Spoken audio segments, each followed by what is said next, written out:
अस्सलाम वालेकुम, कैसे हैं आप सब। उम्मीद है आप सब ठीक होंगे और मैं भी बिल्कुल ठीक हूँ, खैर आफियत से हूँ। आज मैं अपनी यूट्यूब फैमिली के लिए, अपनी प्यारी प्यारी बहनों के लिए बहुत ही ज़बरदस्त सी रेसिपी लेकर हाज़िर हो चुकी हूँ। आज मैं आप लोगों को बोनलेस चिकन हांडी बनाना सिखाऊंगी, किस तरीके से मैं बनाती हूँ और इतनी अच्छी क्यों बनती है। आज मैं आप लोगों के साथ फुल रेसिपी शेयर करूँगी। रेसिपी को आपने फुल वॉच करना है। सबसे पहले यहाँ पर मैंने आधा किलो बोनलेस चिकन ले लिया है, छोटे छोटे पीसेज में मैंने इसको कट कर लिया है। अब हम चिकन को करेंगे मैरिनेशन के लिए। यहाँ पर जो मैं मसाले हैं वो मैं घर के यूज़ कर रही हूँ, ठीक है। यहाँ पर मैंने हाफ़ टी स्पून मैंने नमक ऐड कर दिया है, हाफ़ टी स्पून मैंने हल्दी पाउडर ऐड कर दिया है और हाफ़ टी स्पून मैंने लाल मिर्च ऐड कर दी है। स्पाइसेस आप अपने हिसाब से कम या ज़्यादा कर सकते हैं। मैं चिकन को भी मैरिनेट करूँगी और मसाले के अंदर भी स्पाइसेस जाने, इस हिसाब से मैं सारी मैरिनेशन कर रही हूँ। 2 टीस्पून आपने इसके अंदर ऑयल शामिल कर देना है और साथ अब जो इसके अंदर एक मसाला ऐड होगा वो है कढ़ाई मसाला। 1 चम्मच आपने कढ़ाई मसाले की ऐड कर देनी है। इससे आपका फ्लेवर बहुत ज़्यादा चिकन में अच्छा आएगा। चिकन का जो आम मसालों से जो चिकन है वो काफ़ी अच्छा मैरिनेट होगा और काफ़ी अच्छा उसमें एक फ्लेवर आएगा। थोड़ा सा हाफ़ टी स्पून आपने इसके अंदर ज़ीरा ऐड कर देना है। अगर आपके पास ज़ीरा पाउडर है आप ज़ीरा पाउडर भी ऐड कर सकते हैं। चिकन को मैरिनेट आपने 2 घंटे के लिए करना है। आपको बहुत जल्दी है तो आप उसी वक्त चिकन को बना सकते हैं, बहुत अच्छा फ्लेवर आएगा। और थोड़ी सी आपने इसके अंदर दरा मिर्च भी ऐड कर देनी है और साथ ही आपने इसके अंदर थोड़ा सा येलो फूड कलर ऐड करना है, जिससे चिकन के ऊपर बहुत खूबसूरत सा कलर आ जाएगा जब आप इसको फ्राई करेंगे और बहुत ही अच्छा माशाल्लाह इसके ऊपर कलर भी आएगा और ख़ूबसूरती भी होगी। यहाँ पर अब चिकन को मैंने मैरिनेट कर लिया है और 2 घंटे मैं चिकन को मैरिनेट करके रखूँगी। आपको यहाँ पर मैं दिखाती चलूँ मैंने कितने कितने पीसेस किए हैं। यहाँ पर मैंने चिकन की छोटे छोटे पीसेस कर लिए हैं। आप लोग चाहें तो आप थोड़े बड़े भी कर सकते हैं।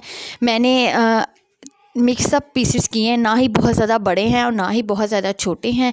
अब मैं यहाँ पर इसको मैरिनेट करके कुछ देर के लिए रख दूँगी ताकि अच्छे तरीके से मैरिनेशन हमारी हो जाए। यहाँ पर मैंने फ्रिज में रख दिया था। मैं आपको यहाँ पर एक चीज़ बताना भूल गई, मैंने चिकन में ना हाफ़ टी स्पून के करीब ना लहसुन और अदरक का पेस्ट भी शामिल किया था, आप लोग कर लीजिएगा। अब एक पैन ले लेंगे, उसके अंदर 2 से 3 चम्मच हम ऑयल शामिल करेंगे और इसको अच्छे तरीके से चिकन को फ्राई करेंगे। चिकन जितने अच्छे तरीके से मैरिनेट हुआ है इसने 5 मिनट में गल जाना है, ठीक है। अच्छे तरीके से आपने चिकन को यहाँ पर गला लेना है, टेंडर कर लेना है। और आप यहाँ देख सकते हैं चिकन माशाल्लाह कितना खूबसूरत लग रहा है और कितने अच्छे तरीके से टेंडर हो चुका है। अच्छे तरीके से आपने चिकन को गला लेना है और अच्छे तरीके से इसकी भुनाई करनी है, क्योंकि जिन मसालों से हमने इसे मैरिनेट किया अच्छे तरीके से मसालों के साथ चिकन अच्छे तरीके से टेंडर हो जाए। अब ग्रेवी की तरफ चलते हैं। यहाँ पर मैंने 2 लार्ज टमाटर ले लिए हैं और साथ ही मैंने इसके अंदर 1 लार्ज प्याज ले लिया है। प्याज और टमाटर हम दोनों चीज़ों को हम यहाँ पर ग्राइंड करेंगे, ठीक है। अगर आपके पास चॉपर है आप चॉप भी कर सकते हैं और अगर आप लोग जो ग्रेवी है वो मसालेदार खाना चाहते हैं या खड़ा मसाला रखना चाहते हैं तो आप उस हिसाब से भी आप उसे बना सकते हैं। प्याज़ों को भी यहाँ पर मैं चॉप कर लूँगी और टमाटर को भी यहाँ पर मैं चॉप कर लूँगी। साथ ही आज मैं आप लोगों से एक बात करना चाहती हूँ, जो लोग मेरे चैनल पे न्यू है चैनल को सब्सक्राइब कर दें, वीडियो को लाइक कर दें और वीडियो को फुल वॉच किया करें। मैं काफ़ी दिनों से कोशिश करी थी कि मैं ये वीडियो लेकर आऊँ, तो आज मैं अपनी बहनों के लिए ये वीडियो लेकर हाज़िर हो चुकी हूँ। आप लोग मेरी वीडियो को फुल वॉच किया करें, ठीक है, और वीडियो को लाइक भी किया करें, चैनल को सब्सक्राइब भी किया करें ताकि मैं अच्छी अच्छी वीडियोस जो हैं वो आप लोगों के लिए लाती रहूं।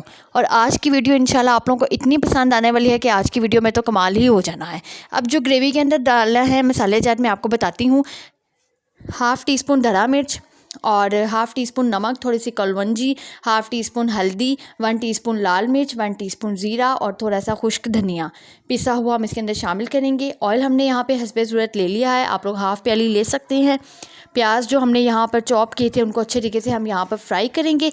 1 लार्ज प्याज मैंने लिया था, अच्छे तरीके से हम इसे फ्राई कर लेंगे। और बहुत से मुझे मैसेजेस आते हैं, कमेंट्स आते हैं कि हम आपकी कुकिंग को बहुत ज़्यादा पसंद करते हैं, तो मैंने भी सब चीज़ें छोड़ छाड़ के अब कुकिंग की तरफ आ गई हूँ। मैंने कहा मैं अपनी यूट्यूब फैमिली के लिए बहुत ही अच्छी अच्छी रेसिपीज़ लेकर आती हूँ ताकि आप लोग भी ट्राई करें अपने घर में और अपने मियाँ जी या अपने जो घर वाले हैं उनको आप उनका दिल जीते हैं। तो आप मेहरबानी फरमा कर मेरी रेसिपी को ज़रूर लाइक शेयर कीजिएगा और रेसिपी हमेशा आप लोगों के लिए लेकर आती हूँ। आप लोग रेसिपी को फुल वॉच किया करें, क्योंकि बहुत सी ऐसी चीज़ें होती हैं जो आप लोग मिस कर देते हैं जिस वजह से आपकी रेसिपी बिल्कुल भी अच्छी नहीं तैयार होती। और आज जो ये रेसिपी है ना, ये मेरी एक सब्सक्राइबर की फरमाइश पे मैं लेकर आई हूँ। मैं अभी रिसेंटली लेकर आई थी बोन वाले चिकन की ना कढ़ाई। तो मुझे उन्होंने फिर मैसेज किया कि आप बोनलेस चिकन की कढ़ाई भी हमें बनाना सिखाएं। मैटर तो सेम ही था, लेकिन मैंने कहा चलें फिर भी मैं ना उनके लिए आज की जो रेसिपी है ना वो रिकॉर्ड कर लेती हूँ। यहाँ पर देखिए मसाला मैंने अच्छे तरीके से भून लिया है और ऑयल ऊपर आ चुका है। ठीक है, आप यहाँ पर देख सकते हैं। अब हम इसके अंदर जो चिकन है वो शामिल कर देंगे। और आज वाली जो चिकन कढ़ाई है ना, इसके अंदर हम क्रीम का पैक भी यूज़ करेंगे, जिससे माशाल्लाह बहुत अच्छा फ्लेवर आएगा, बहुत अच्छी खुशबू आएगी और आप लोगों को ज़रूर पसंद आएगा इंशाल्लाह। तो यहाँ पर अब ग्रेवी रेडी हो चुकी है। इसके अंदर चिकन और क्रीम डालकर हमने अच्छे तरीके से मिक्स कर लेना है। और यहाँ पर हमारी बेहतरीन सी चिकन बोनलेस कढ़ाई तैयार हो चुकी है। और अगर आप लोगों को वीडियो पसंद आई है तो चैनल को सब्सक्राइब, वीडियो को लाइक ज़रूर कीजिएगा। और वीडियो देखने का आपका बहुत शुक्रिया। इसी के साथ अल्लाह हाफिज़।